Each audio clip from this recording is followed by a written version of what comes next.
Hello again, everyone. I'm going to wait a few minutes as everybody can hopefully find the new link and get back here.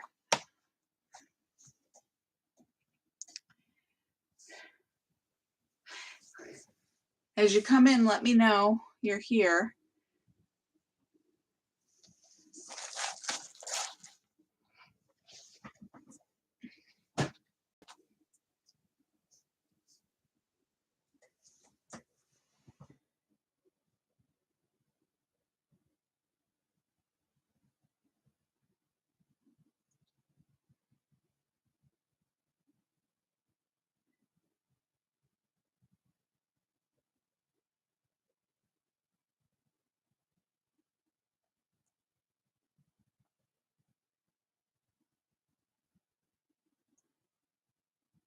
Hi, everybody. We're just waiting for everybody to come in. The stream was interrupted by a connection issue, so I had to start again, which means need to get everybody settled and get back in. So I'm just waiting till I hear from everyone.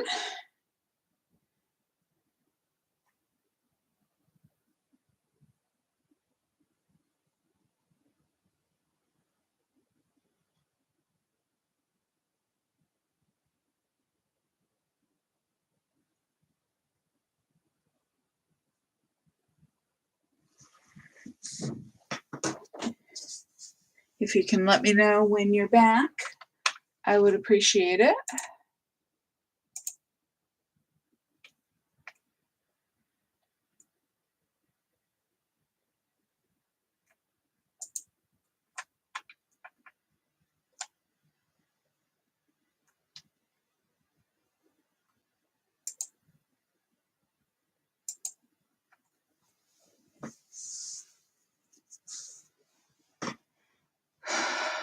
Okay.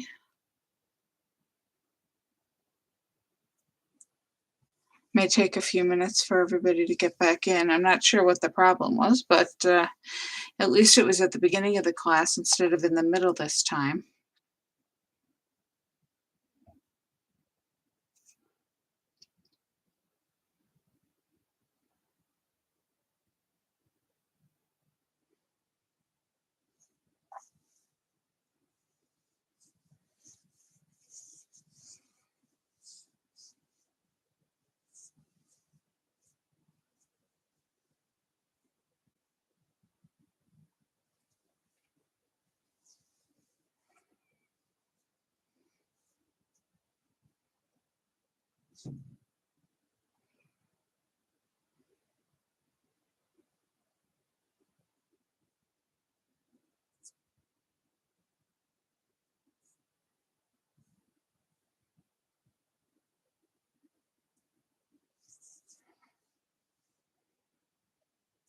I'm honestly not sure how many people were going to be able to join live, so it may be a small group tonight.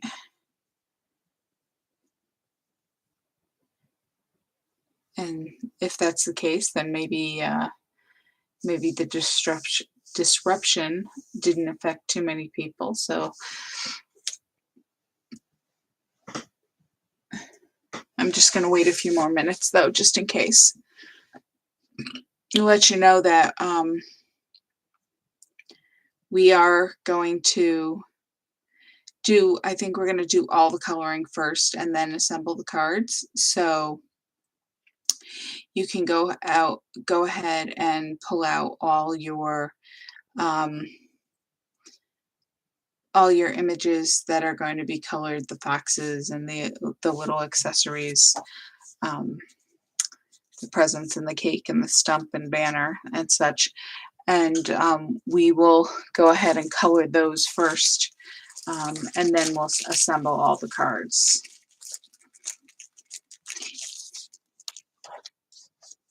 So you don't need to pull out the brown shadow on the cards that have that.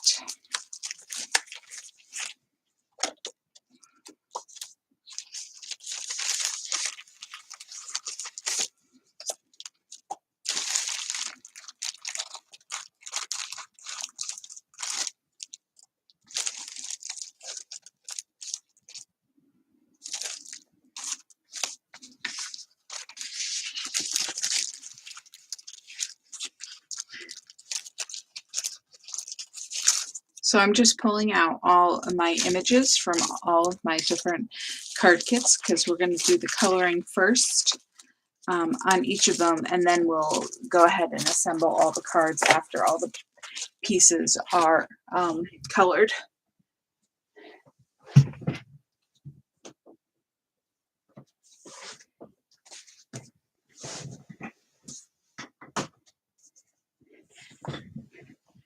And we're going to do some coloring, at least I'm going to do some coloring with some alcohol markers tonight. You are welcome to use any markers you have. I am going to use the Tri-Blend Spectrum Noir. They're called Tri-Blend because they have 3 different colors in each marker. There's a light, a medium, and a dark. And that allows you to blend easier, which is one of the highlights of alcohol markers. And often getting a collection of markers with the right in the right shades to blend can be a challenge. So these markers are really great because they provide them for you. And I use both the True Blue and the Burnt Orange, and did most of my coloring in those. But when I was assembling the cards, I also realized I needed a brown and a green. And so I used my Sharpie markers, which I used a brown and I used a green. And it's funny, this is a, the cap makes it look like it's a really bright fluorescent lime green, but when you put the ink in it, is actually not is not that bright when you color with it. So it's great for a spring leaf. So that's what I used. Of course, the Tri-Blend markers come in a wide array of colors, so you can get green and you can get brown in those as well. But since I used the Sharpies in the samples, I figured I'd go ahead and use the Sharpies in class as well. Actually, maybe I'll use one on each just to show you the difference. Sharpies are alcohol markers as well. And I know I've showed you in classes in the past, we've used the Sharpies to color on gems and things, which is something you can do on the alcohol markers, is color on a non-porous surface. So you would be able to use your Tri-Blends on those as well once you start a collection of those. Of course, there are other brands of alcohol markers as well, but these are the ones that Close to My Heart is carrying, and these are the ones I've used so far, and I really am enjoying them so far. And this is the stamp set we're using. It's the Party Fox, and it comes with all of these images. Most of them I used on the cards.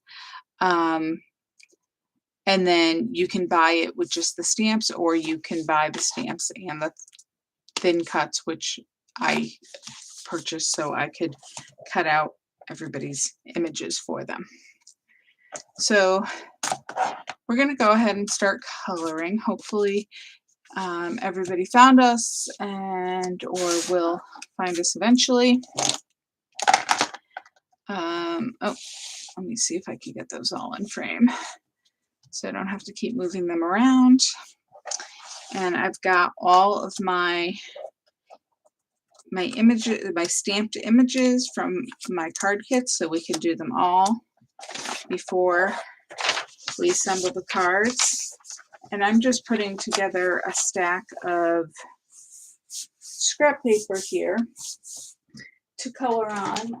I just like to have a nice softer surface to below my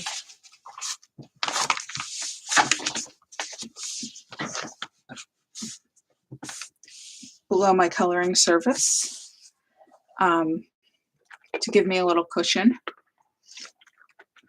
So this is just a stack of scrap paper, and I only need a little bit of space since our images aren't that big.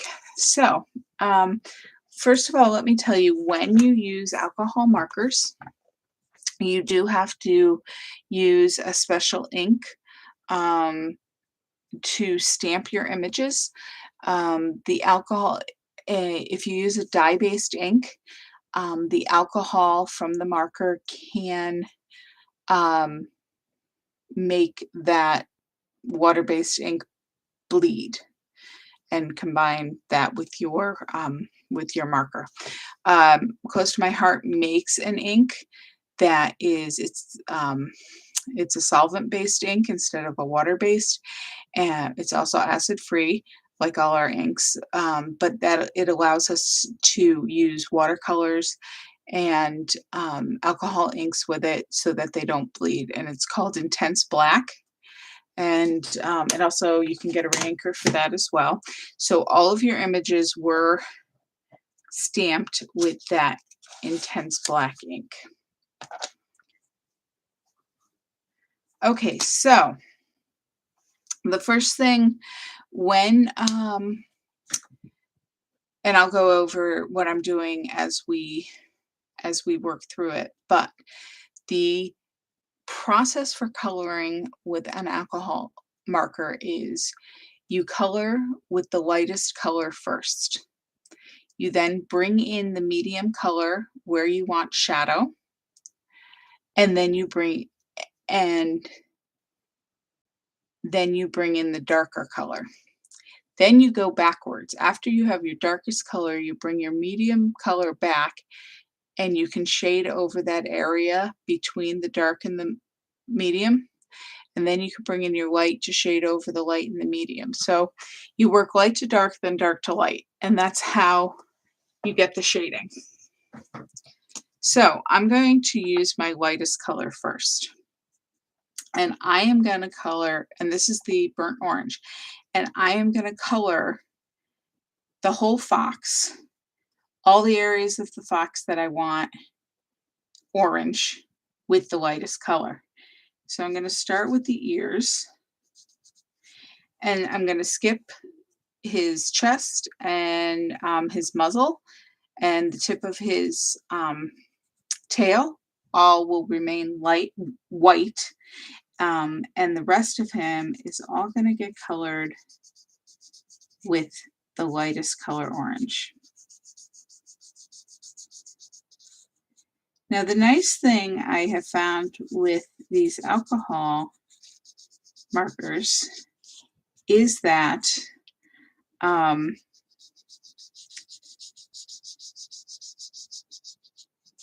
they don't leave stroke marks. Once you've finished, there's just this little area to the left of his chest there.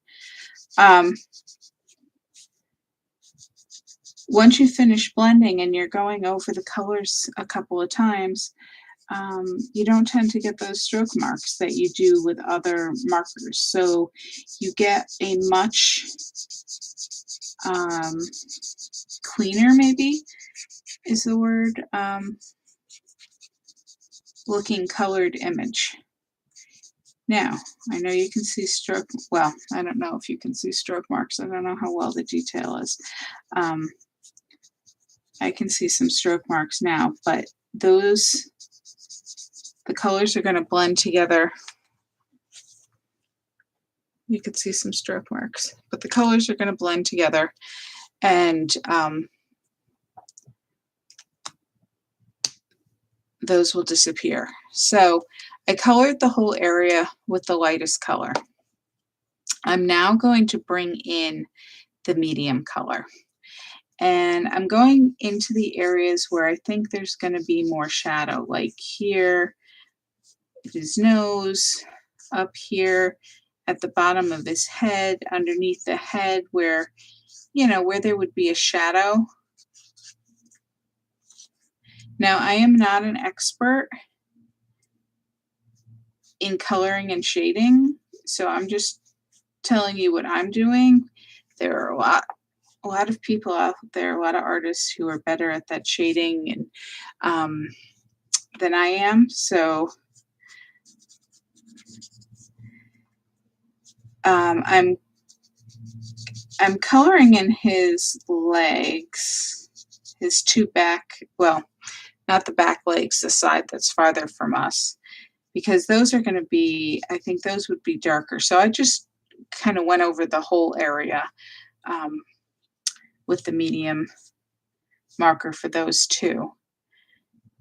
And then on the two legs that are closest to us, right above where the hoof is, again, would that be kind of shadowy. And then his belly. You want to think about like what direction the sun would be coming. So I'm figuring the sun is coming. He's looking into the sun, so the shadow would be, towards this side. But then connection points, like the part of his tail is hidden behind his body. So I'm making it a little darker here at the tip. Well, not the tip of the tail, but the part of the tail that's closest to the body. Whoops, and I went a little wild with my marker there. But luckily, I have a little tip for you, which I just learned recently. This is a white gel pen, and we do sell white gel pens. And I learned if you color over into your white background with your alcohol marker, you can use your white gel pen to cover up that marker. As good as an eraser. Isn't that great? Okay, so now I'm going to go to the darkest color. And now remember, you can always go back. So I would say when you're just starting, less is more. And,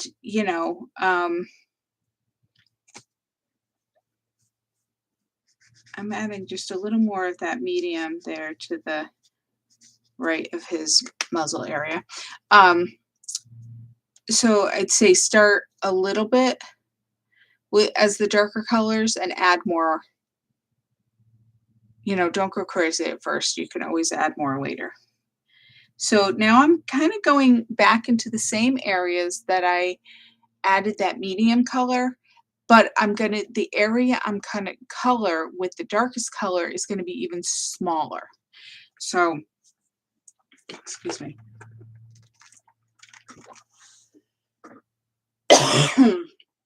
Sorry about that. So I'm just really going closest to the stamped lines with that darker color. And I'm going here between the ears, right underneath the ears, by the nose,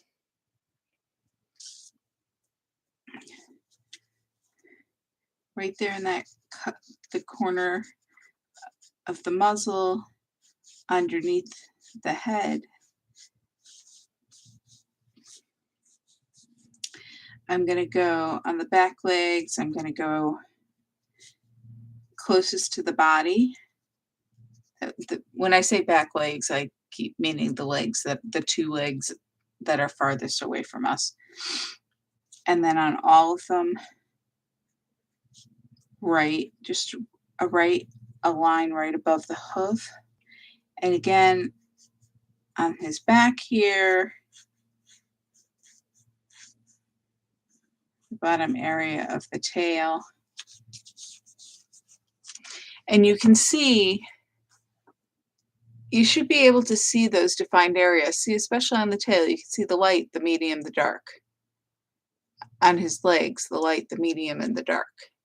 And they're really defined, and they maybe look a little awkward. I'm going to add some to his belly because they're so well defined. But now we worked light, medium to dark. Now we're going back to medium. So I'm going to take that medium color and I'm going to color over that area, that line between the medium and the dark.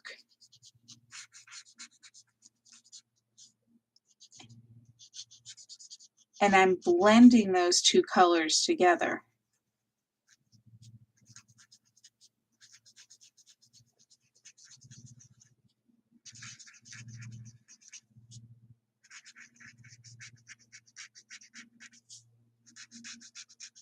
I'm bringing the medium up the legs a little more.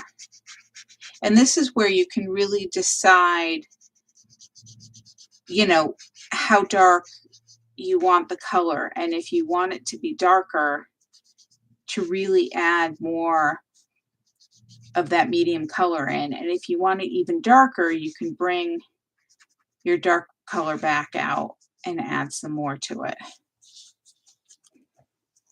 So you see now, hopefully, that yes, the area is still defined, but the color change is more defined, but you're now seeing that more definition between the light and the medium colors, and the medium and the dark kind of blend together.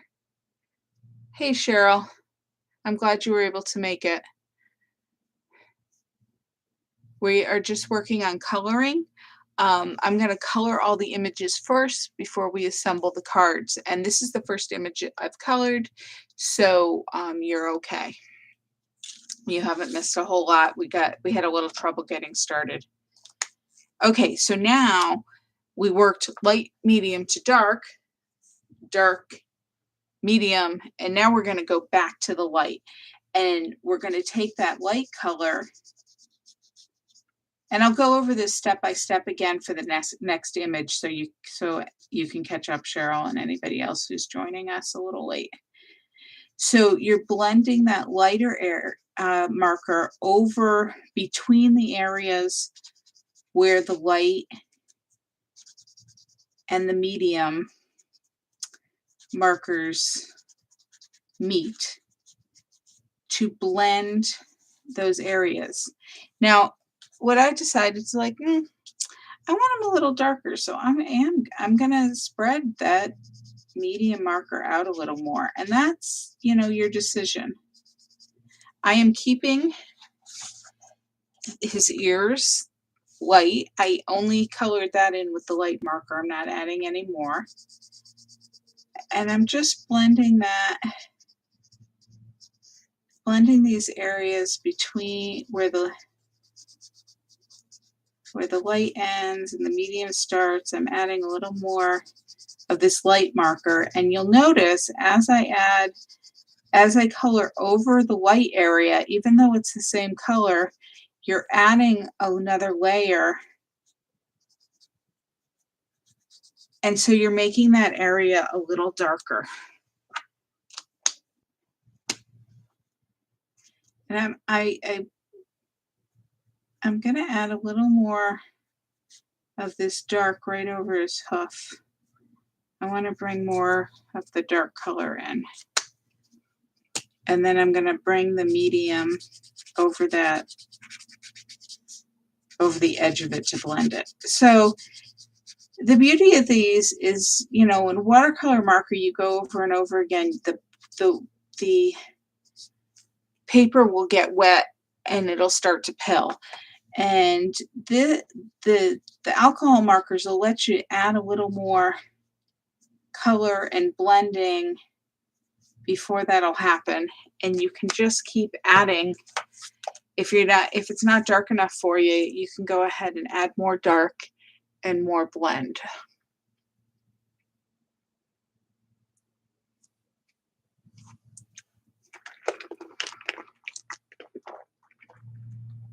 So hopefully that was easy enough to understand. And then I'm just going to color the little butterfly on the tip of his nose with blue. I'm actually I used a lighter one on the card. I'm going to use the dark one because I want that blue to like really pop out a bit. And I'm not going to worry about blending because the area honestly is way too small to get much effect from the blend. So I'm just going to color him in with the dark blue.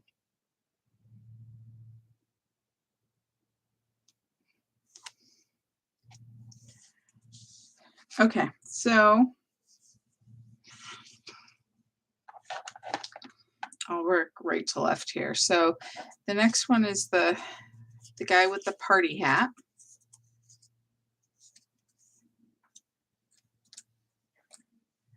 So we'll go ahead and color the fox in first. And again, I'm going to color all the areas that I want in the orange in the lightest color orange. And I'm starting with his ears. I tend to start with the smallest areas first and work my way up. And now I've got his face. His muzzle will stay white.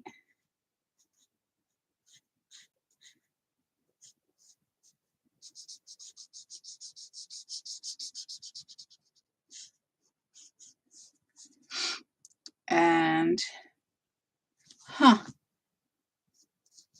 I missed a spot here in my sample card. That's funny.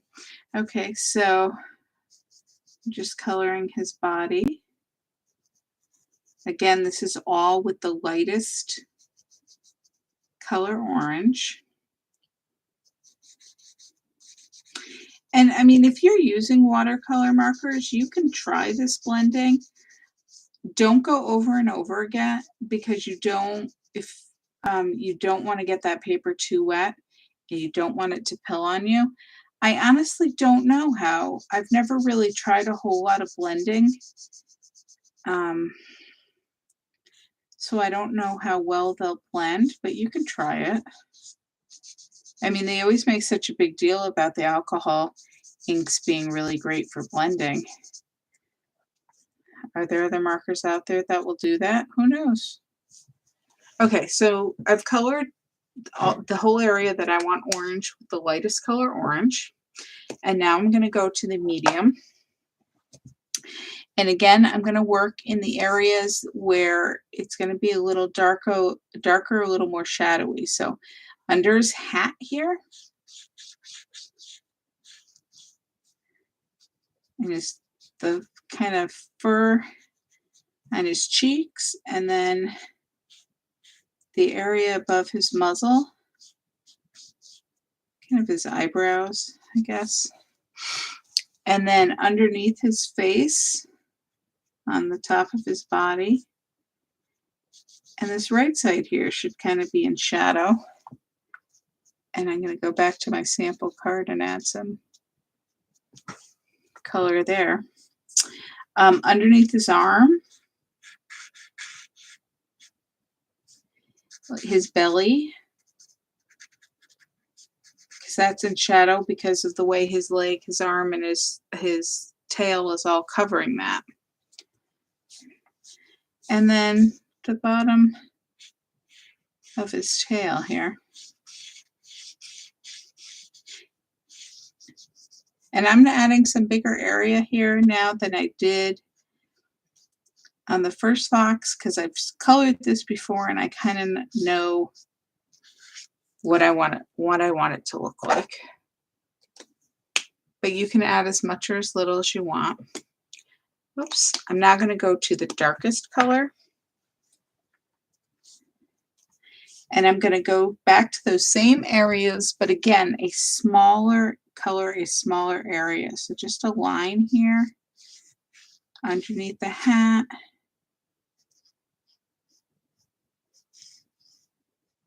Above his muzzle,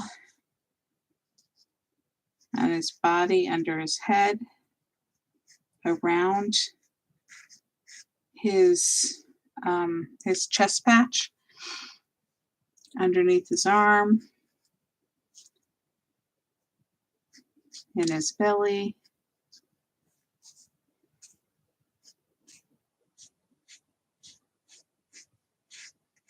and around the tail. And now that I've done that, I'm going to go take the medium again, whoops, and go over those areas that go over the line between the dark and the medium and blend it out.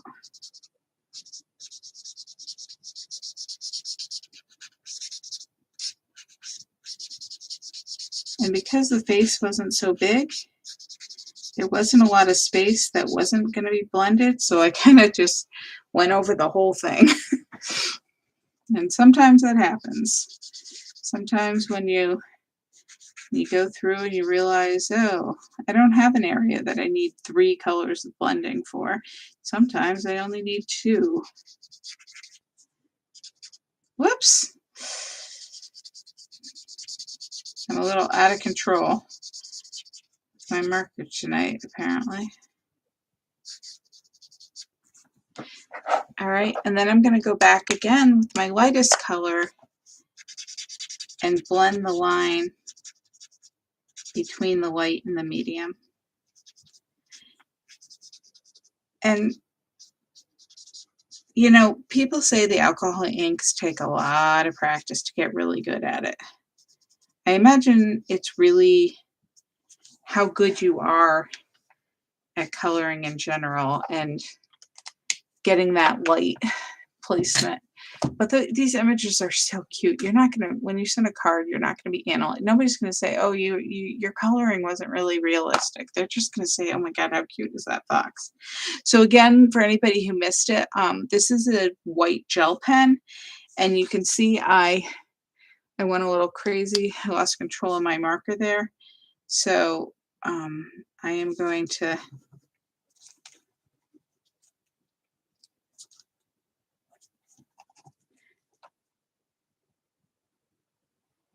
color over that with my white gel pen to hide. This one is getting dried out. It's my other one.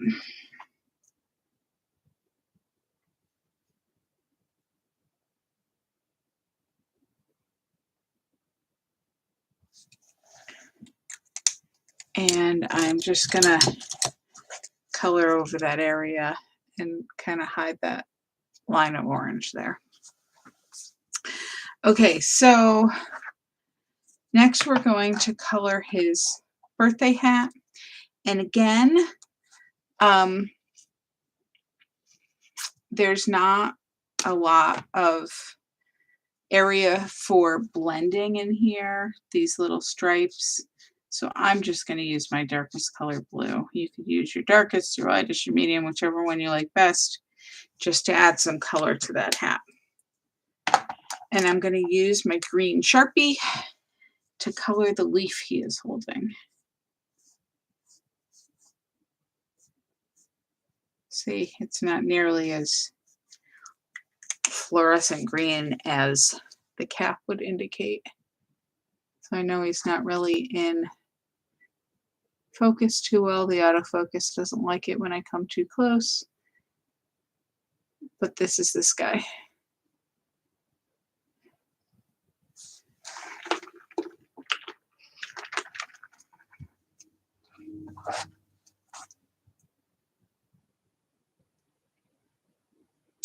Oh, and okay, we need a stump. So we're going to use, like I said, I used my my brown Sharpie, so that's what I'm going to use again on this one. I'll show you the tri-blend on the next one, just so I could show you the difference. And it actually, it comes out really dark so you don't see the lines, but it does dry a little lighter, so you will see those black lines. So you can actually see them in the sample card. So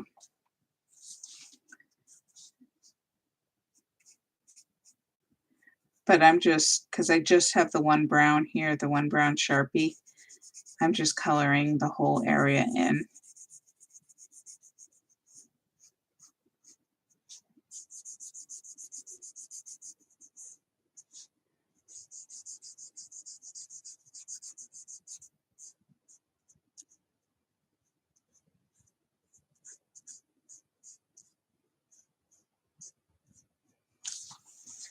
And then you can hopefully already see that it's starting to dry a little lighter.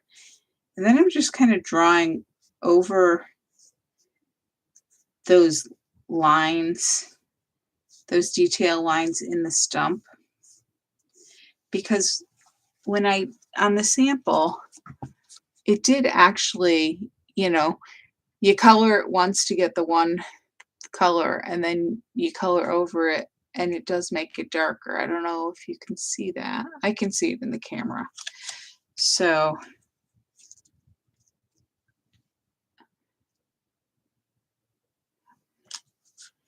and then there's the tiniest little leaf here, so I'm just gonna, that's why I didn't tell you to buy a green marker unless you really wanted to, because you know the green areas are just so tiny. But if you really enjoy coloring with those, you might want to get some more colors. All right, I'm gonna open this up here so I can see what I did. And we're gonna color the birthday cake. And I colored the whole cake blue to start with, the lightest color. Now the other great thing about these markers is they are refillable. You can get ink refills for them. I haven't tried it yet.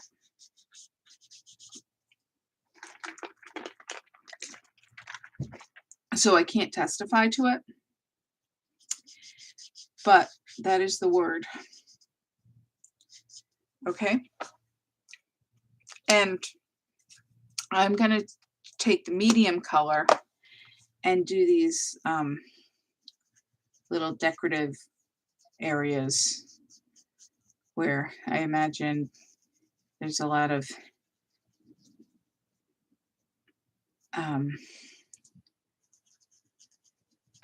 icing, frosting flowers on there. That's what it's supposed to indicate. And I am not going to blend because I want those to be the two distinct colors, the lighter blue of the cake, the medium blue of the ice frosting detail. And then what I did was I used the darkest color, burnt orange, to color the plate.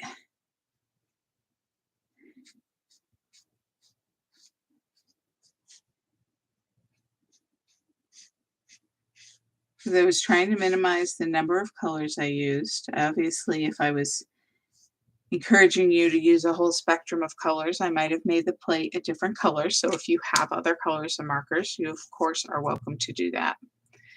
And then I'm going to take the lightest color and I'm just going to color the flame of the candle. And you can barely see that, but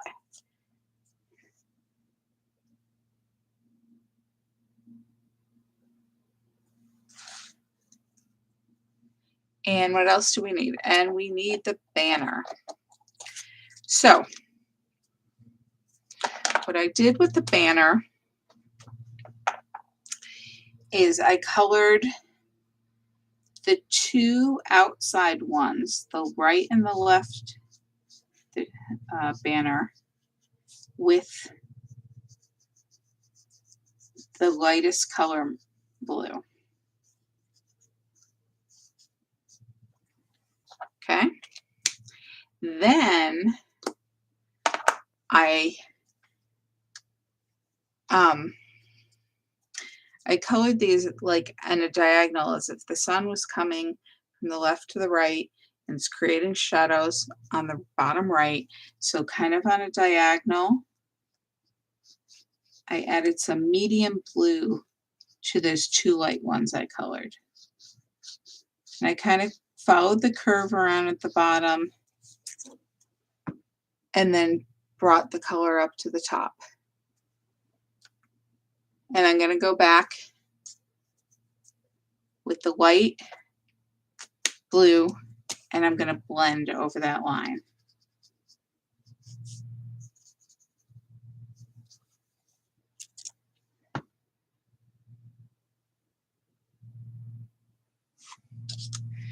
Now I'm going to go back to the medium and I'm going to color the next two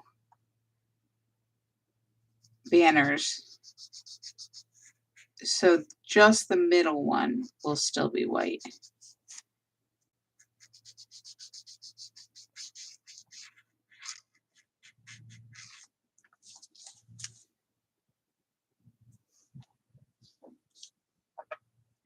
Now I'm going to take the darkest color blue, and again I'm going to shadow those two banners just like I did the first two. Curve around the bottom and up the side.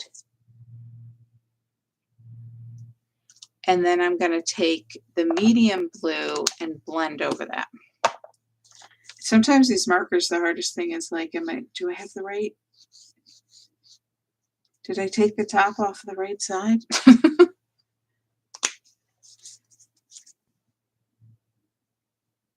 So can you see that shadow kind of? And then I'm going to take the darkest color blue and I'm just going to color the middle one.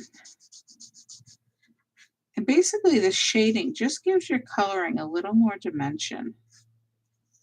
And then I'm going to take it and go over that area and shadow it again with the same dark blue. But by going over it a second time, it does make that area a little darker.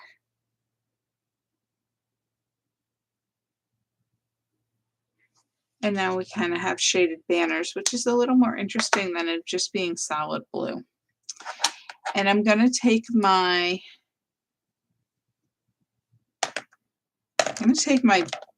brown Sharpie and I'm going to trace over the wood stick.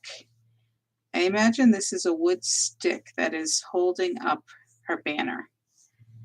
And I just traced over the black stamping.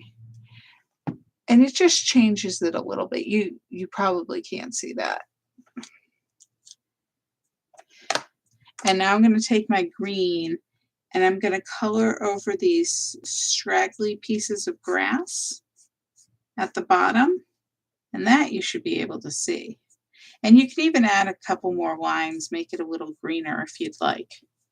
And then I'm going to color in these leaves. And if you don't have a green marker and a brown marker, you just brought the blue and the orange, that's fine. You don't have to add these highlights. Actually, you can make the leaves. You can use the lightest color of the orange and it would be more of the autumn look. And I mean, this is autumn paper, it's an autumn look, so that would work too.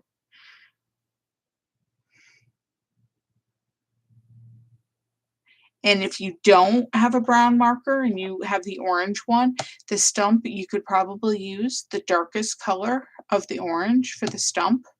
And then you could go over it a couple times to make it even deeper. So there's a lot you could do with these to bring out the color. Okay, so these are all the pieces we need for this card. And we're going to move on to the balloons. So we've got our party fox with the balloons. And I'm going to go ahead and color the balloons first. And I made them blue. And I'm coloring them in solid with the light color blue.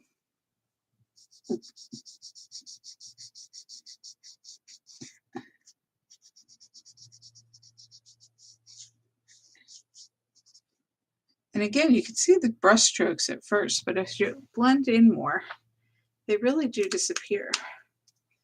All right, so now I'm going to use my medium color. And again, we're acting like the light is from the top left coming down towards the right. So the shadow is on the right side, the bottom right. So we're going to, just like we did on those banners, we're going to add some medium. And the balloons are bigger, so we have some more room to add this medium blue color on the bottom right of these balloons.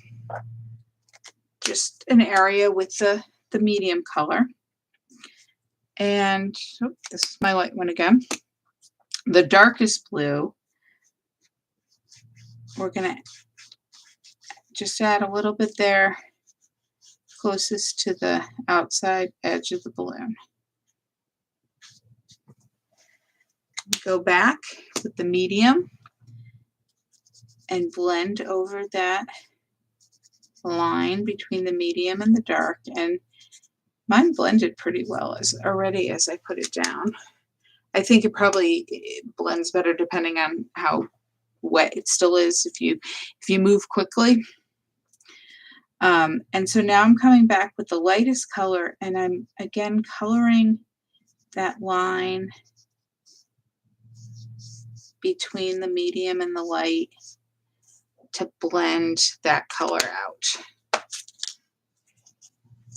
And you are going to see on the back of the color will bleed through to the back. So keep that in mind on anything you're coloring. And then if you do have a white gel pen or a white colored pencil, I'm just going to make that little, you know, that little light mark you always see. It's a little reflection of light on a drawn balloon. It's just, whoops, can you see that? See where I drew that white? It looks kind of like a backwards comma. Just so it looks like, oh, the light is hitting there. You can see it a little more, I think, defined on that, because if you wait till the balloon is, the marker is dry before you add it, just a little highlight there. Okay, and now we can color our fox, and we're going to color him the same way we colored the last two. So we're going to start with the lightest color, orange.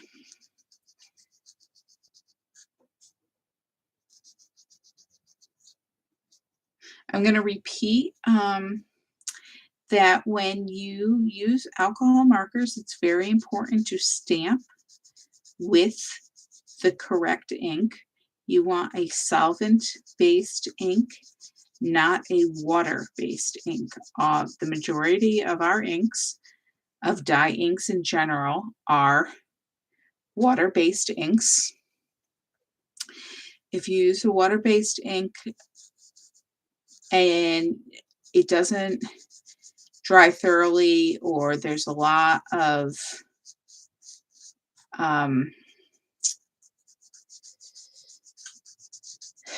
there's a lot of lines, there's a lot of ink, the alcohol marker can activate the water in that dye and bleed.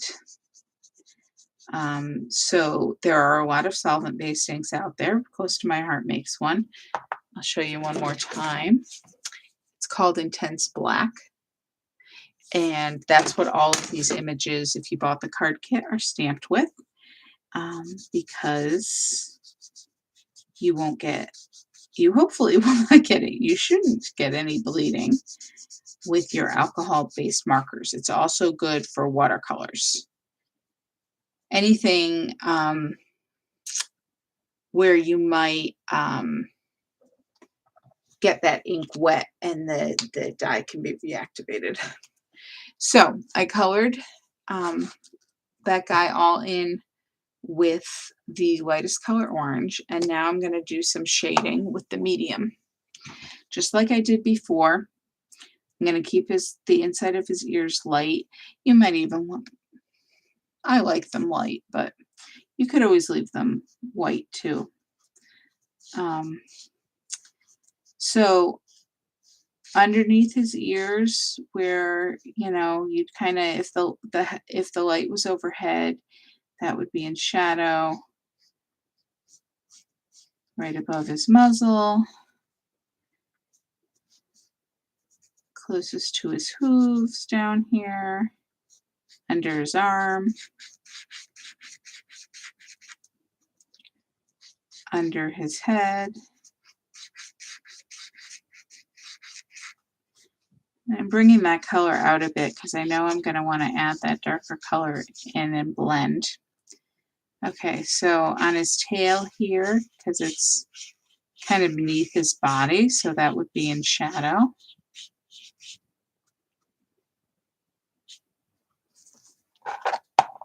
Now I'm going to take my darkest color and add a little bit of that darker color in those areas, under his neck, under his arm, by his hoof, on his tail, under his body. Not too much, because it will blend and get darker when you add that medium. Under his ears.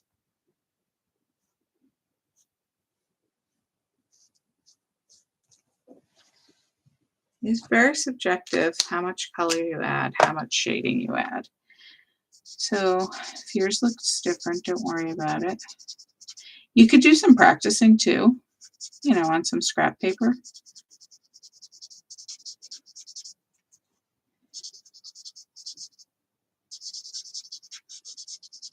So I'm blending that darker, medium.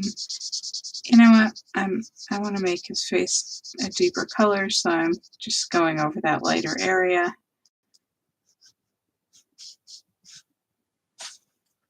Okay, now I'm blending that darker color under his head, under his arm, by his hoof, and on his tail. I'm taking my lighter color,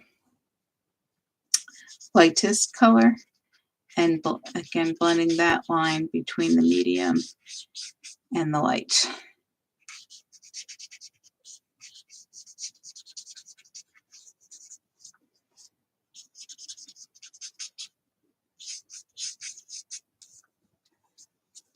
And I don't need to do his face because I already made his face darker.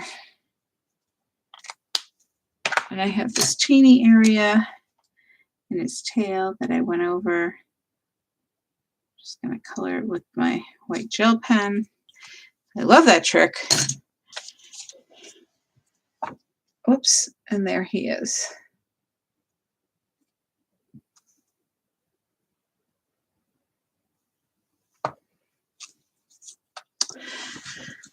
Okay, so we're going to color this stump again, and as I said before, I did invest in some more markers. So I used the Sharpie on the other one. I'm going to try this brown one on this stump and see how that looks. This is called Earth Brown Blend, and I'm already looking at it, and I don't think I'm going to try it. That's the lightest color. I don't want it light. I want it a deeper color. So I'm going to start with the medium.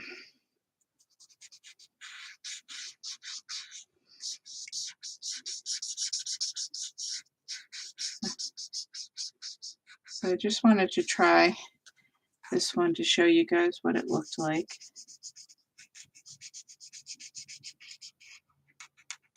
I really like that deep dark stump, and of course you can get it as dark as you want, but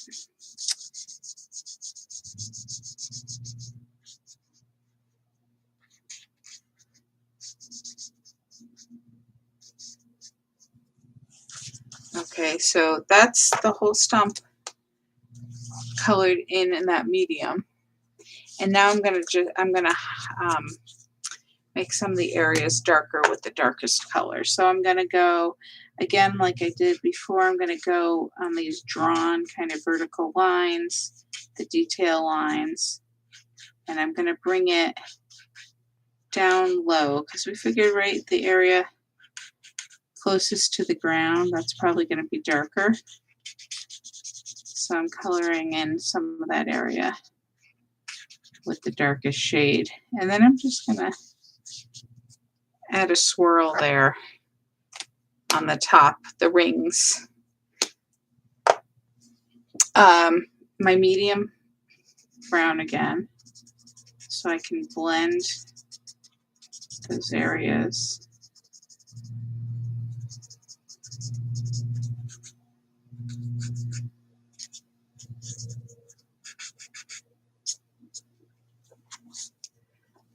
So there you go, you get more of a blend.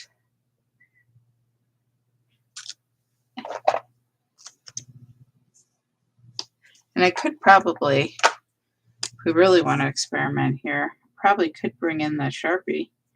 Like I said, the Sharpie is an alcohol ink marker.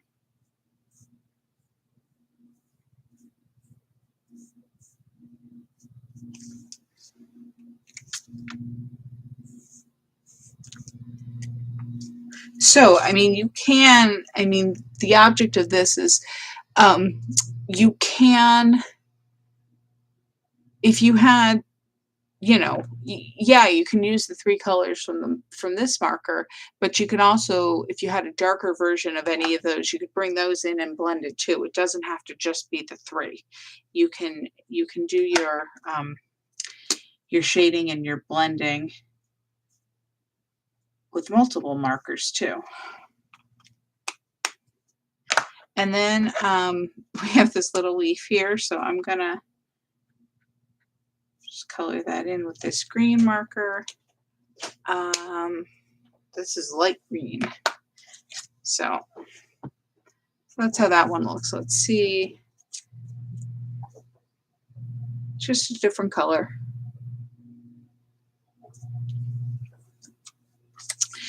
All right, and now we're going to color the presents. And I did 2 blue and 1 orange.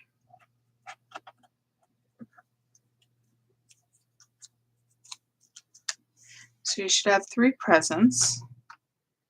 I'll do the orange one first. Whoops, wrong marker. And I used the lightest color. And I did do a tiny bit of blending on these. So I'm coloring in the present with the lightest color orange.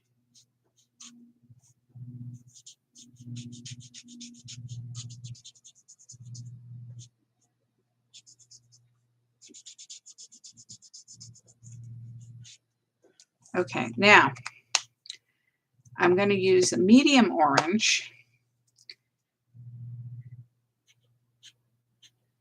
and I'm drawing a line, a couple of lines right next to the ribbon in each of the 4 quadrants of the present and up onto the top, because that's the area that's going to be the darkest. Now, I don't, you know, next to the ribbon. Now, I don't think it needs a lot of blending. Let me see here. If you want, you can add a little blending there. I brought the light color back in and just blended right over that area. And I'm just going to use the darkest color to color the little bow on top, just to differentiate it.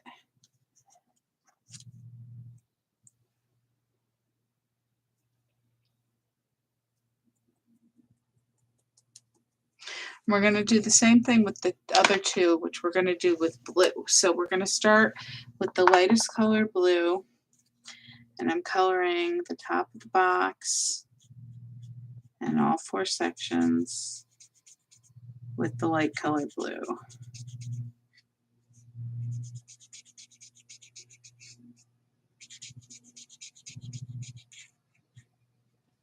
I'm going to do the other one while I'm at it.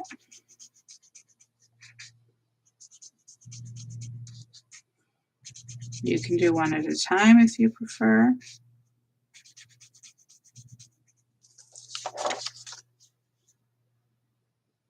Oh, I forgot, it doesn't like that much. The camera and the lighting doesn't like that much white.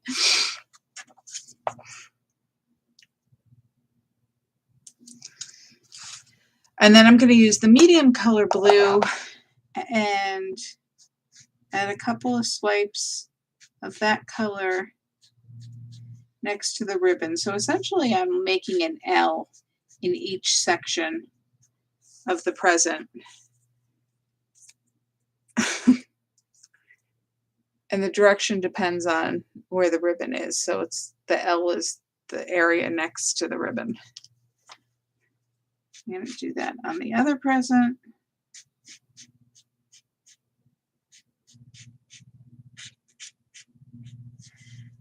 Okay, now I'm going to come back in with my light marker and just swipe lightly over that area,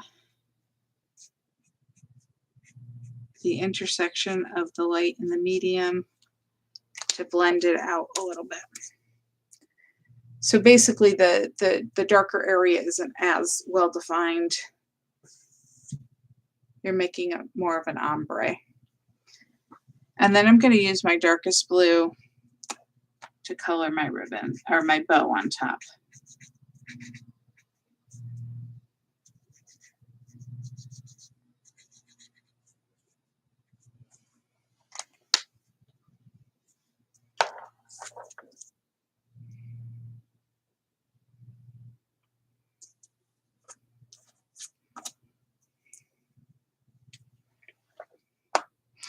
And now we only have one more little fox, the little sleepy fox, to color. And he's colored just like the rest of them. Start with the lightest color. Maybe I'll leave the inside of his ears white on this one just to see.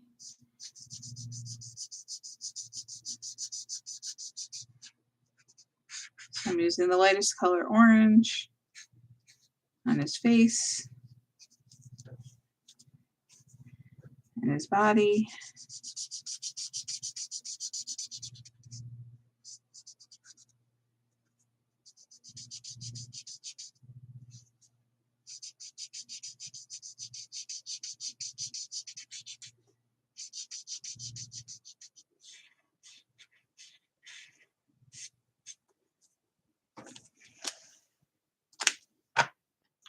And I'm going to use the medium color as a shadow area, so same places on the rest of them. Under his ears,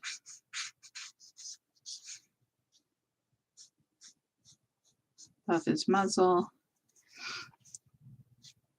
and his body, which would be like kind of shadow behind his head.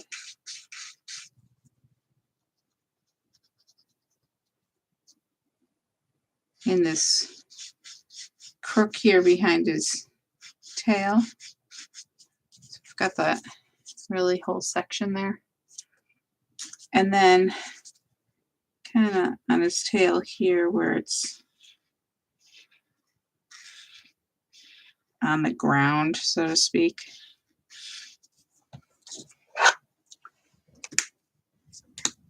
And then we're going to use the darker. So light, medium, dark, back to medium, light.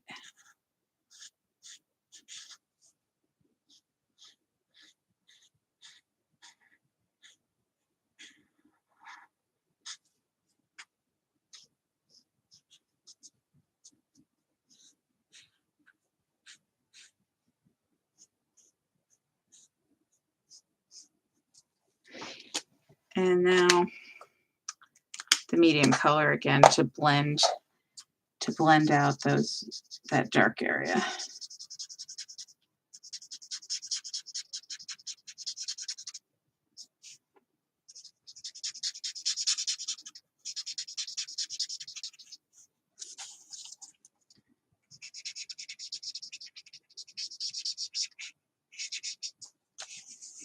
And then I'm going to bring the lightest color out and blend over the intersection of the medium and the light.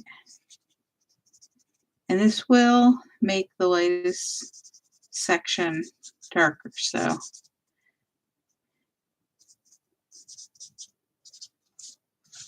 be aware of that if you do want to keep a section lighter, that you don't want to be blending into that area, because it will get darker the more, even with the same color, you color over it, it will get darker again. So there you go.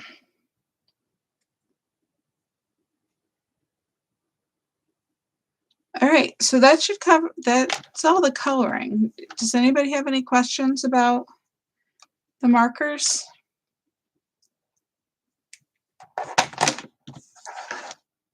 I'll pause for a minute here, so if you have anything to finish up, you can finish it up. Oh, excuse me.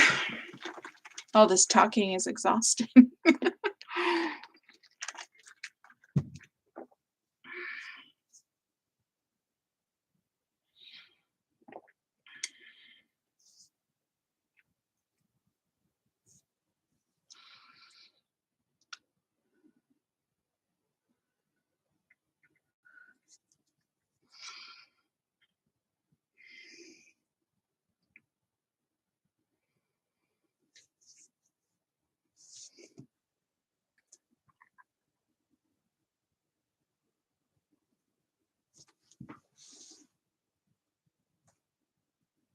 Thought I heard some rain, so I was checking out the window, but I guess not.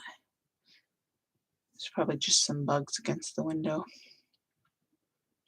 Okay, well, if you have any questions, just ask. In the meantime, I'm going to move on to the card. So we're going to do this guy first. So the card base you'll need is this brown.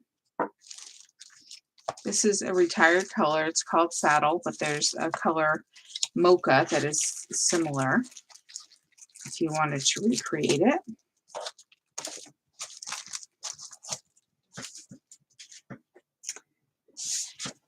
And this card base is cut 4 by 11. So if yours is not already folded, then you're going to score on the 11-inch side at 5.5 inches.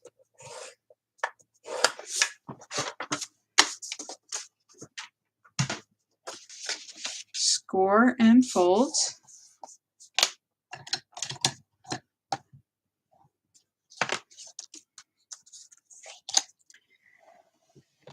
And we're going to put double-sided adhesive on our leaves, the leaves paper.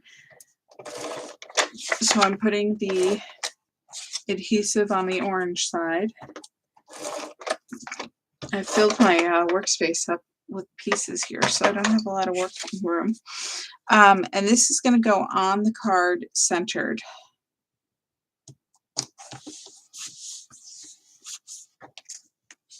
So you have your standard 1/8-inch border all the way around.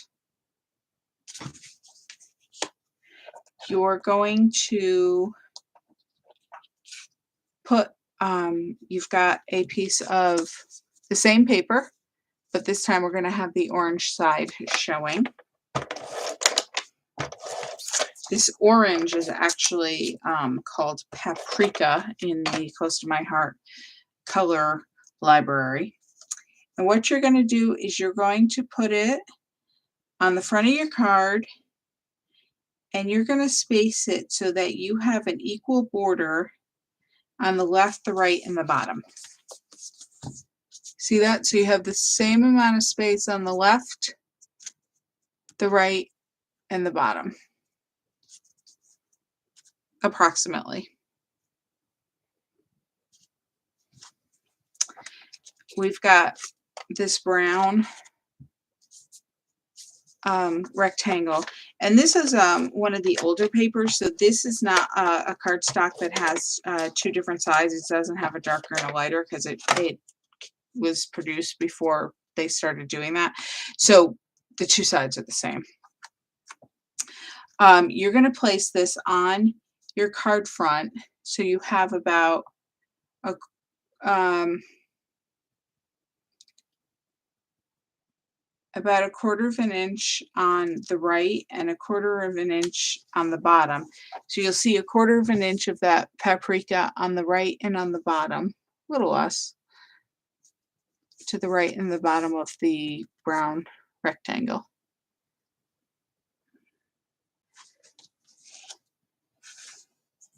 And then you have a strip of dark green with white leaves.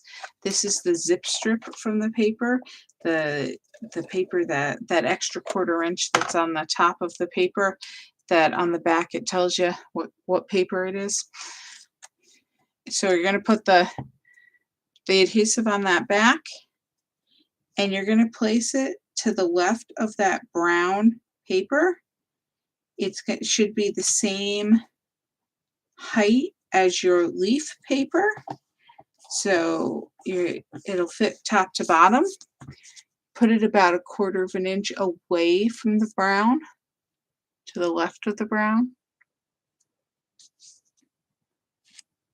and then you still have that clean brown border at the top and the bottom because it's only the height of the leaf paper.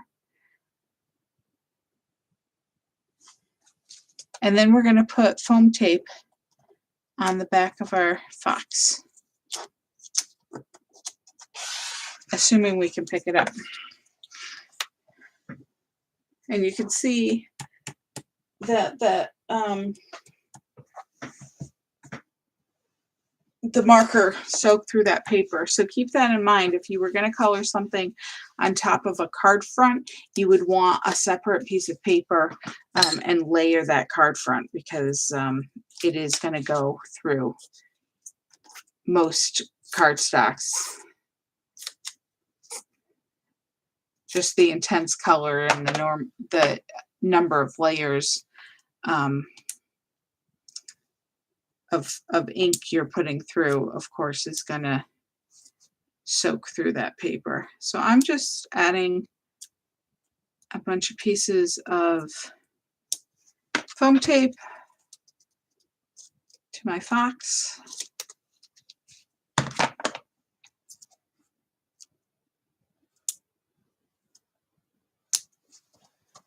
And then I'm going to lean over my garbage can here to peel them off. The backing, whoops.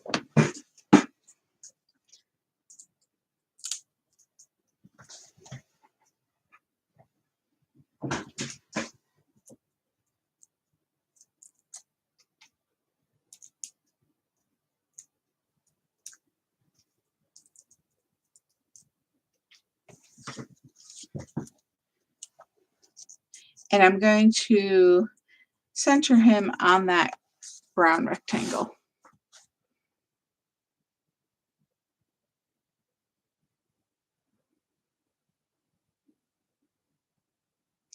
And then for the inside, you should have one more strip of the leaf paper. I'm going to put the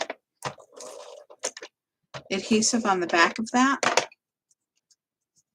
And we're going to put that inside about 1/4 of an inch away from the right edge. It should be the height of the card. Mine overhangs just a little, so I'm going to trim that. And that's all you need to do on the inside.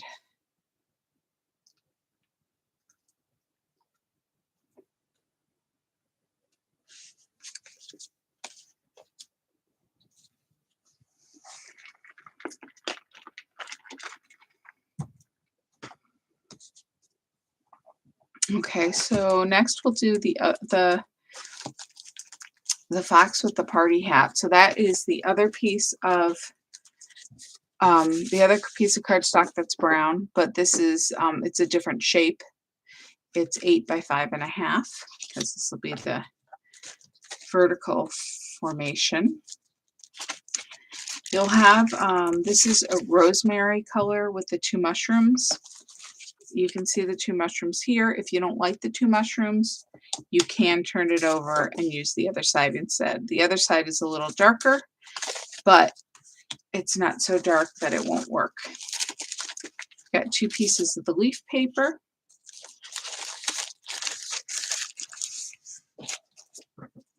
You've got a little happy birthday banner. and you have the fox shape in brown. All right, so when we score this one, we're going to score this one twice, and we're going to flip it in between, which means you're going to put it in so it's the 8-inch side at the top. You're going to score at 4 inches.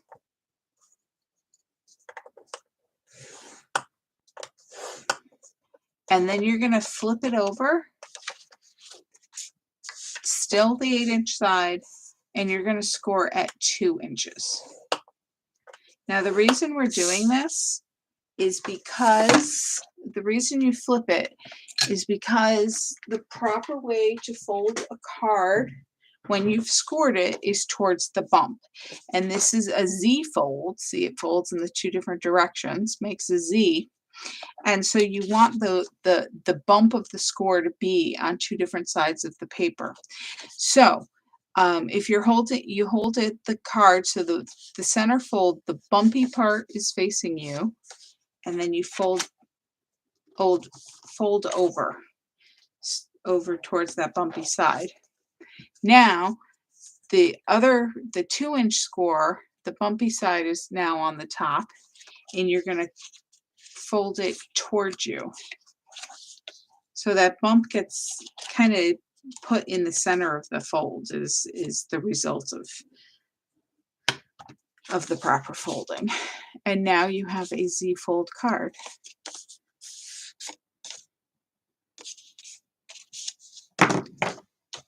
And we're going to put the 2 strips of the leaf paper on those 2 smaller folded sections. So I'm putting the adhesive on the orange side, and I'm going to put this on that front panel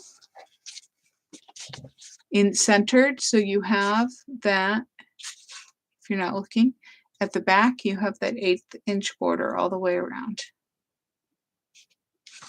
We're going to open the card, and we're going to put the other one on the other 2-inch section.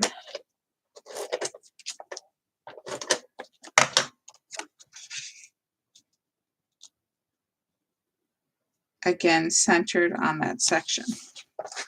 So when you open it, those 2 will be open. Now, if you want to be really fancy, you could always add paper in here, but that's not the main focus of the card, so it's not necessary unless you were putting a surprise in there.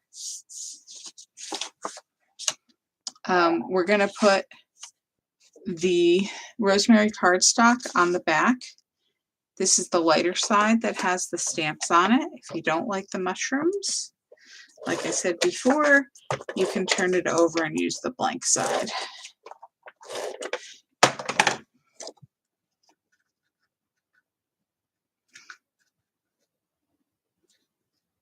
And I'm centering it. I'm just having a little trouble. There we go. On that back section of the card.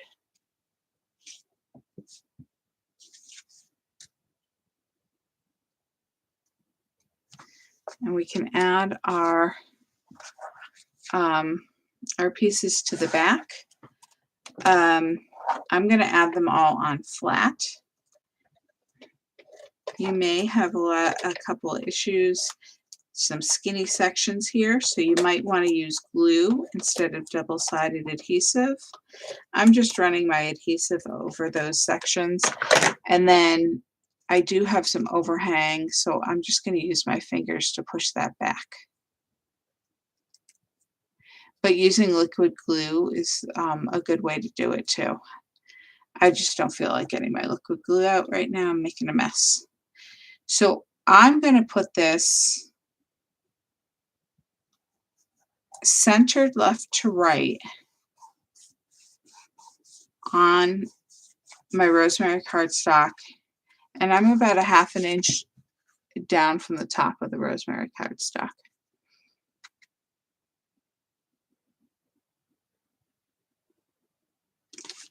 Okay, I'm going to put my stump think I'm going to use the lighter one.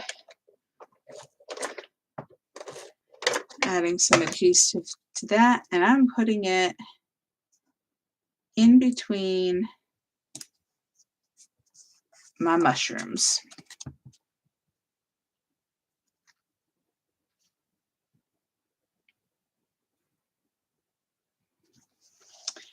And then I'm going to add adhesive to my cake, and I'm going to place my cake on my stump.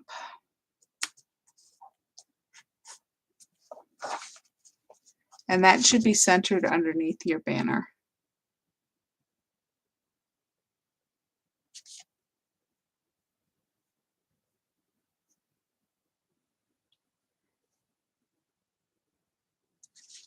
Okay, so now we can close that. And what we're going to do is we're going to put adhesive on the back of our colored fox. This is the fox with the party hat.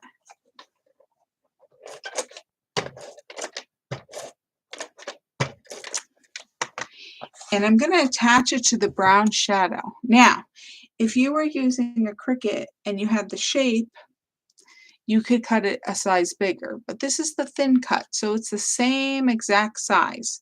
So to create a shadow, we're going to just shift the fox to the left a little bit, and it's not going to be a full outline. You're not going to see brown along all sides. You're just going to see it on the right.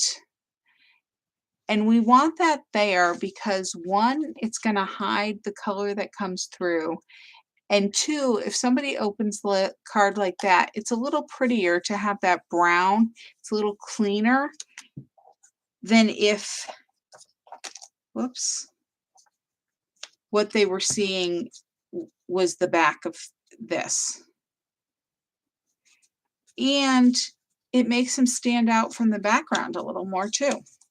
So we're just going to shift it to the left. And how much is totally up to you, but I try to leave between a 1/16 and an 1/8 of an inch. And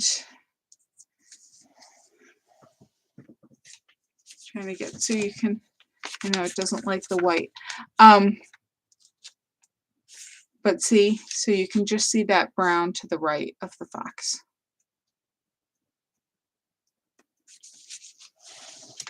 Oops.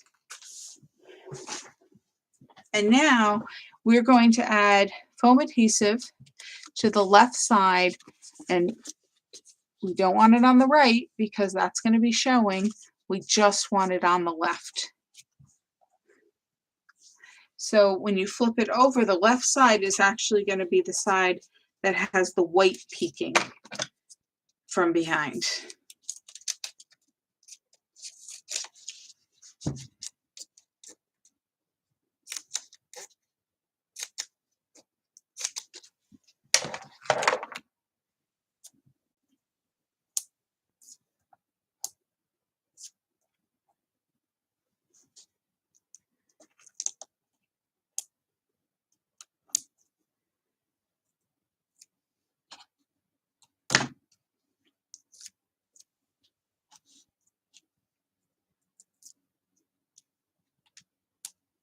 Okay, I'm just cutting a little piece to go on his hat here. So adhesive only on the left side, foam tape. I'm going to take the backing pieces off.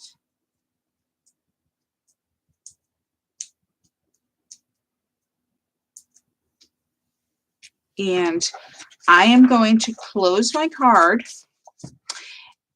and I am going to place my fox so that he's underneath the banner.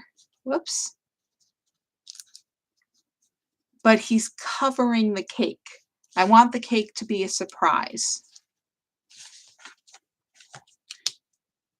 I need to move them over a little bit because of where I placed my adhesive.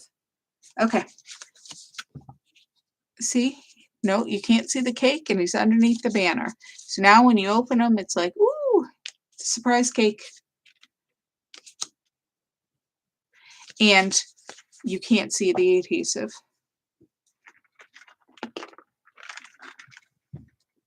Our last piece is our happy birthday banner.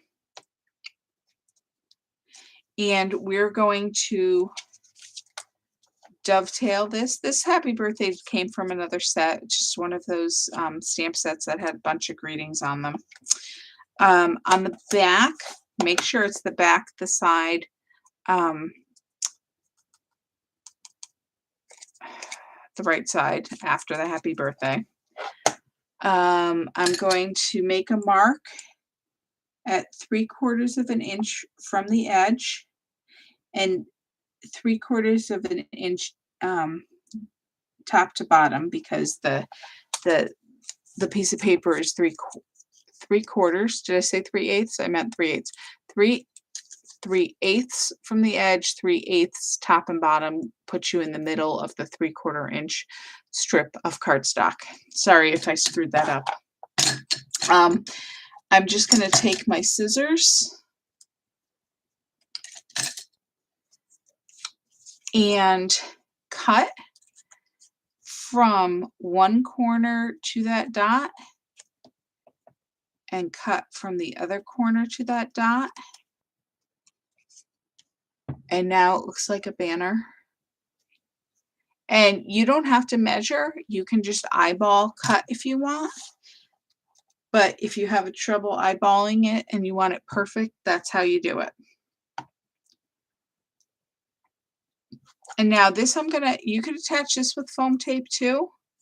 I'm just gonna add some adhesive. I'm only adding adhesive about an inch in from the left side, because again, this is gonna overhang, so you don't want that adhesive to show. So I'm going to close my card again, and I'm going to stick it on.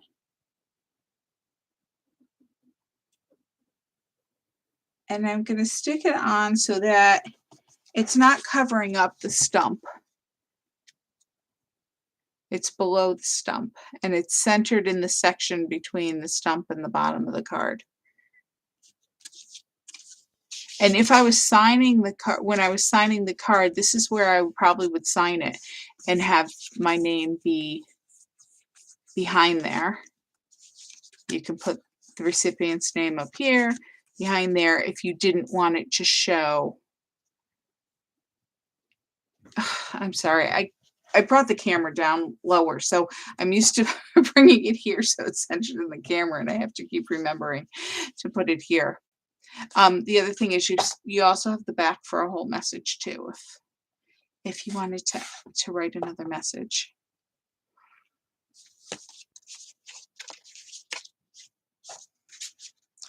So that's that guy.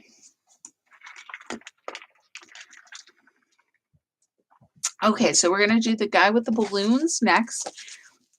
And his card is created the same way as this one is. I really like this design, so I hope you guys do too. And we've got our gold cardstock, which is called Sundance. Our yellow, or I mean our blue, which is Capri. We've got our 2 strips of leaf paper and our shadow, our cutout. And this paper is part of the Crisp Air collection, and we'll be using that again in the autumn cards. All right, so we're gonna score our cardstock first, and we're gonna put the 8-inch side to the top. We're gonna score at 4 inches. It's halfway. We're gonna flip it over. Oh, and this one is a current cardstock, so it has a dark and a light side. And we are going to put the dark side in first to score that 4 inches. If you accidentally put the light side in first, that's fine. or you can just flip it over and score the opposite direction. That works too. But after you score your 4-inch side, you're going to flip it score at 4 inches, flip it over. The 8-inch side will still be at the top, and you're going to score at 2 inches.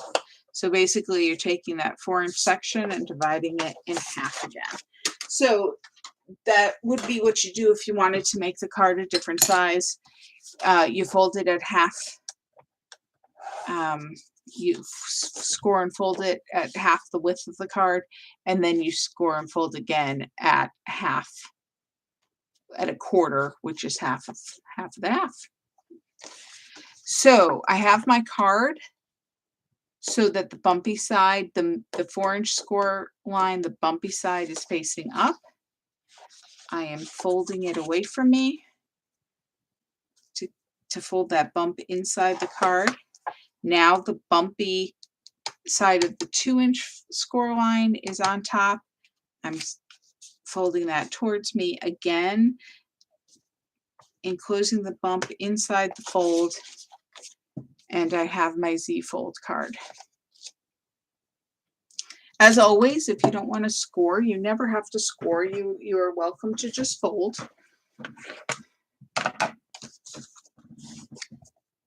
Going to take your, I'm sorry, I said this was Capri. This is not Capri. This is Caroline. Yes, Caroline.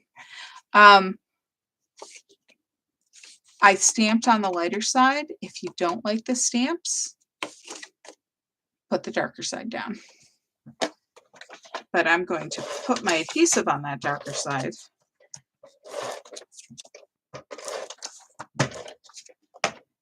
And this Let's Celebrate came from another one of those cards, stamp sets that just had all the sentiments.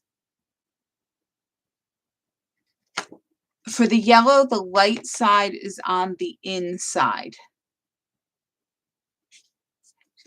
So this is the dark side. If it was folded like a normal card, so to speak, the dark side would be on the outside and the light side would be on the inside.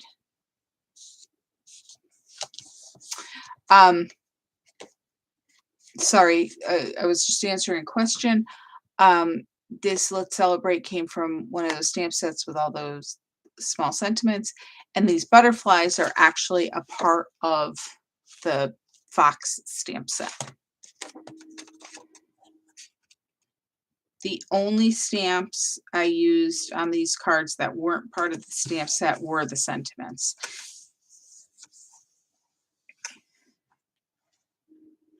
Because everybody should have lots of sentiments and can add their own if needed. Okay, so we're going to decorate the inside first. So we're going to put down our stump.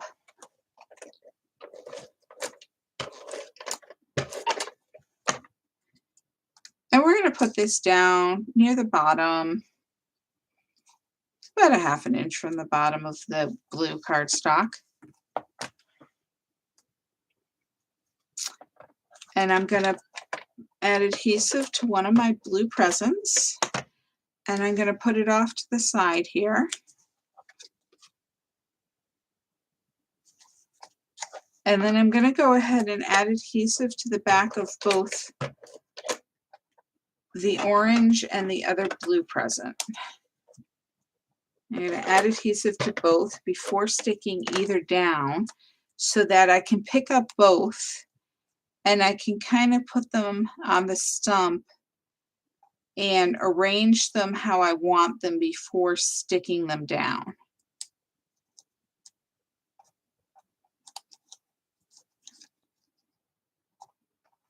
My fingers aren't working today, apparently. Okay, so see, they're just kind of on tilt. The blue one is on top of the orange one. Hopefully there's some good presents in there for Mr. Fox. All right, so we didn't add our leaf paper yet to our small panel, so we're going to do that. So we're going to put the first one here on the outside, the front of the card, centered. Got your 1/8 inch border on that and the blue piece, and then we're going to add the other piece onto the inside section.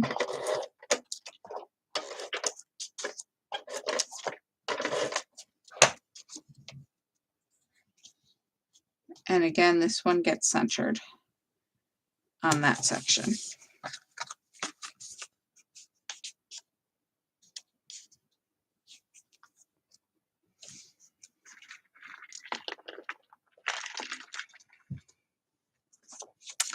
We're going to layer our fox onto the brown shadow just like we did on the previous card. So we're going to have the brown shadow stick out to the right a little bit. And before you put the adhesive on, if you want to experiment a little, you can. This one is a little more complicated to shape.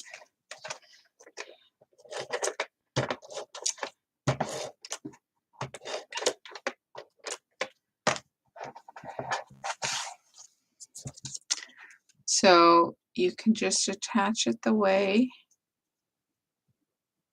you want. It's just, like I said before, it's simply to cover up the coloring on the back of the fox, as well as make him pop out a little bit on the front of the card. So get that piece of white again, without too much white so the camera doesn't freak out. And so you just have a little shadow there on the right.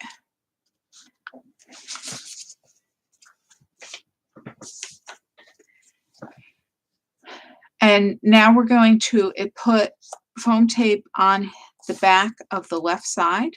So it'll be the side that has the white overhang. And just like before, just like on the other card, you don't want to go over the halfway point of your piece here, because you don't want that showing, you know, the adhesive showing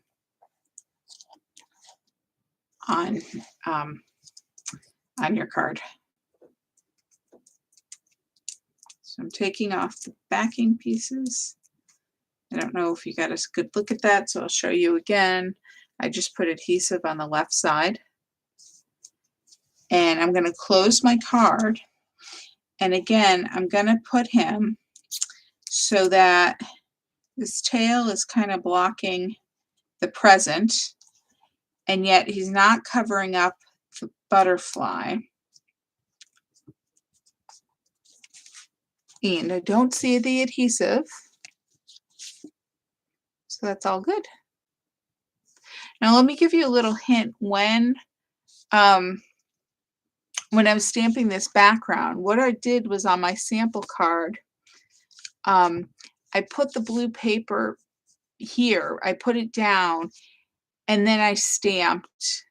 I mean, this guy was easy, but the second butterfly, because I just want to make sure there was room, that I wasn't covering up the butterfly. See, on the first one I did, he's kind of blocking part of the butterfly, which is fine. But I wanted to make the most of my space here. So when I stamped all the ones for the kit, I put the paper in, and then, you know, I stamped it so I knew there was room around the fox. So if you were going to do that, if you were going to make this card, you could assemble everything but the and then do the stamping actually last. Now, of course, doing the stamping last it can be a challenge, because if you don't stamp it well, and you either get a blurry image or a partial image, then you've already assembled it and you have to take it off or put it put something over it, but that's your choice. The other thing is you could just, like I did, slip the paper in before attaching it, and that way, if you have to flip it over to use the other side, your it's not attached yet. And then on this one, like what I would do and what I did on the sample was I actually assembled it first, then I stamped the 2 mushrooms. But obviously, because I'm giving you the kit, I have to kind of guesstimate where that spot is. So you already have the image on there.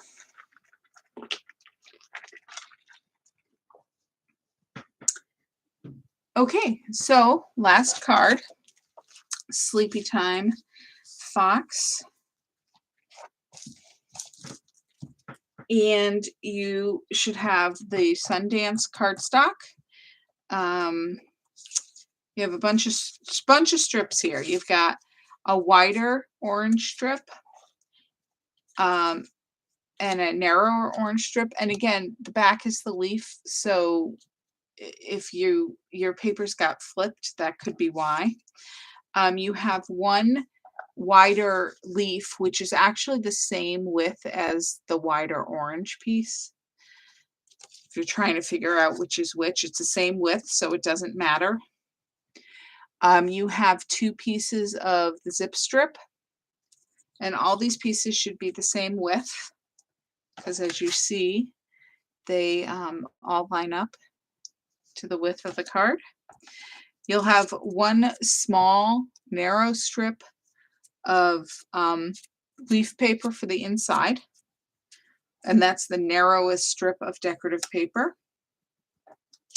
You've got a small rectangle of rosemary paper, and I'm going to have the darker side showing. And you have a small rectangle of Sundance paper, which is stamped on the lighter side. It says "Time to Relax." This stamp came from the July stamp of the month, which was the turtle and the crab and the fish. And there was that "Time to Relax," and I thought it was perfect for this, so I had pulled that out for that. If you don't like that, you could always use the other side.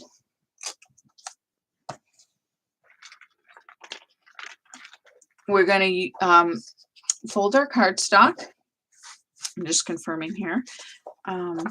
We are going to use we are going to have the lighter side on the outside of this one. So that means when we put our piece of cardstock into our scoreboard, the 11-inch side will be at the top, and we are going to, and the lighter side will be face up, and we're going to score at 5.5 inches.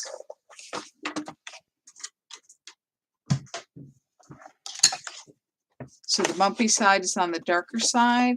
That's the side we fold. And you've got your lighter side on the outside. Okay, so the first thing we're going to do is take our narrower piece of orange cardstock, which is 1 inch wide,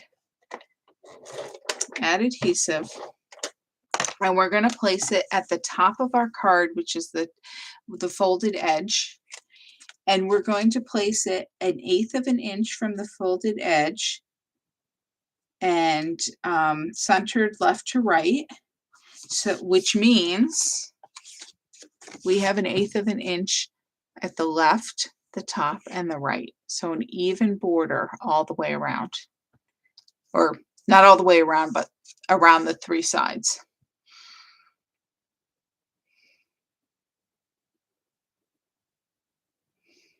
We're going to do the same thing at the bottom with the wider strip of orange. The adhesive goes on the leaf side.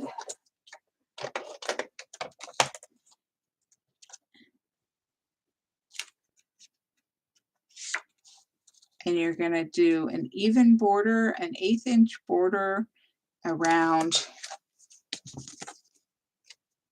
the left, the right, and the bottom.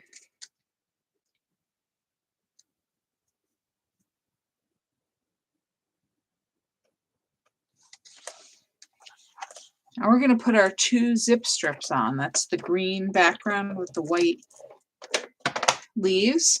And we're going to put the first strip butted up right against that top orange strip. Left to right, they should be the same width.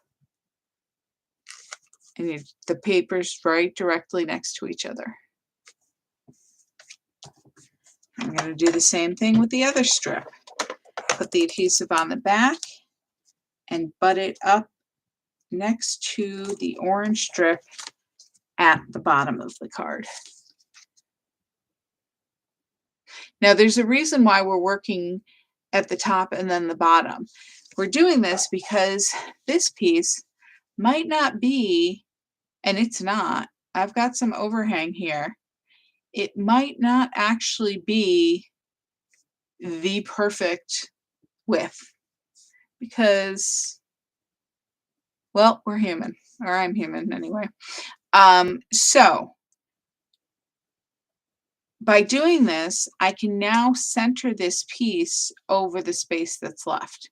I mean, you could always trim it if it's too wide for you, but it's not like I needed these to be an exact width. So if I worked top to bottom or bottom to top, if I had put this one and then this one and then this one and then this one would overhang the edge. And if you overlapped just one piece, it wouldn't be even. But by centering it over the space,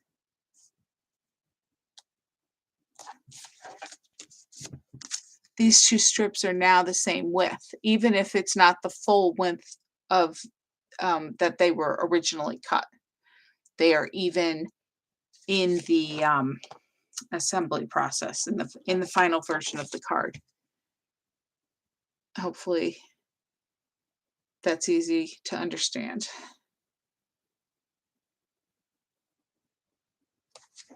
Okay, and the next piece we're going to put on is this gold piece, yellow.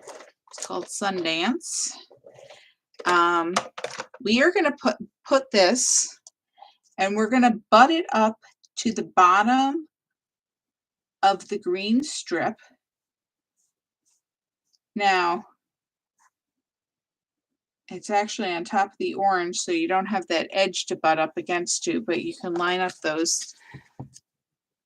bottom of this green strip with the top of this yellow, and you're about 1/4 of an inch in from the right side of this orange piece.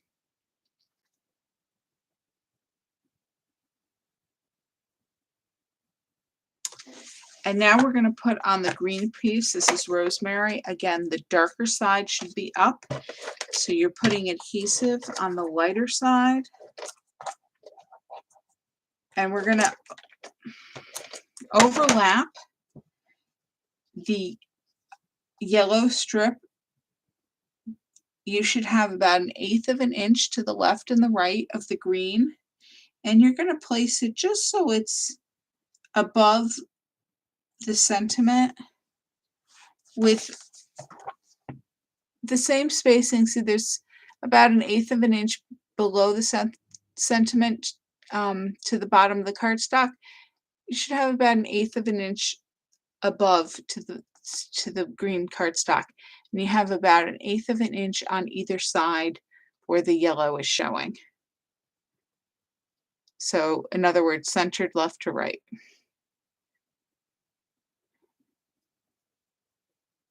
And then we're just going to put the fox in that green square. And I didn't use foam tape on this guy. I taped him flat down, and I just centered him in the green rectangle.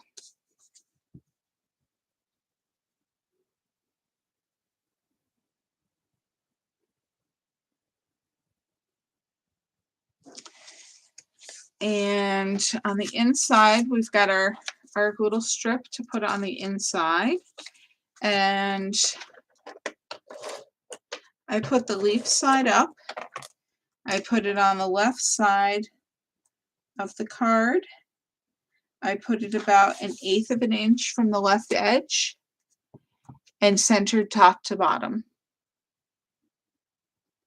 And this piece is the size it is because when I was cutting the strips of paper, this is the size that was left of paper. So if you're ever wondering, oh, what size piece should I cut for the inside? Sometimes the piece that's left over is the perfect size for the inside.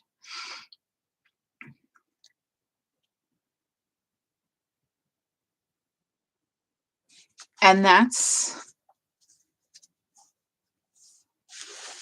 all our cards.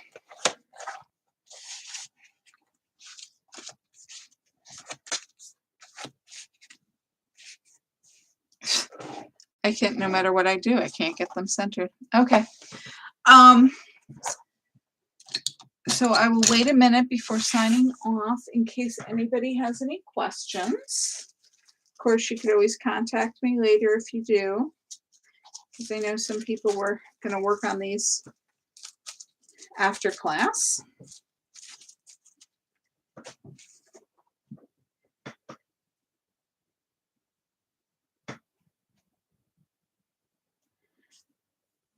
I do not have the Christmas cards to show you because I have not been able to get the supplies to make the samples yet.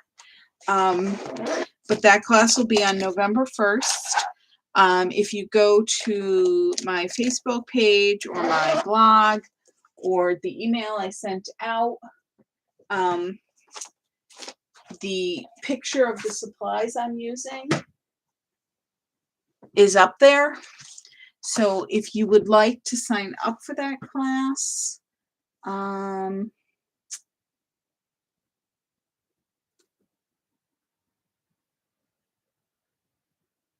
now I'm looking to see the deadline I gave you. I think the deadline was the 14th. I need you to let me know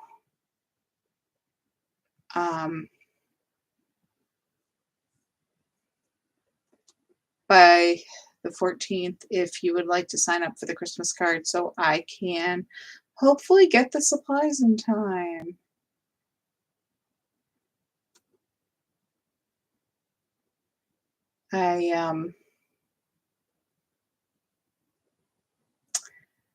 I've got a busy couple of months going, and I anticipate those supplies taking a while to come in. So I wanted to give some extra time to make sure we got them. Oh, Tuesday the 13th, sorry. So next Tuesday, you've got a little less than a week if you want to sign up for those. I've got the autumn cards, the Crisp Air card class coming. I cannot get you the supplies in time for that if you haven't already ordered them, but you could always watch the video either live or later, and I could always get you the supplies later if you still would like to do those. Again, those on my Facebook page or on my blog, the pictures of those are up there. Well, let me. Oh, thanks, Cheryl. Let me know if you have any questions when you work on them, but I think you'll have fun with them. And I'm going to sign off. So thank you so much for joining me, and I will see you again soon. Good night.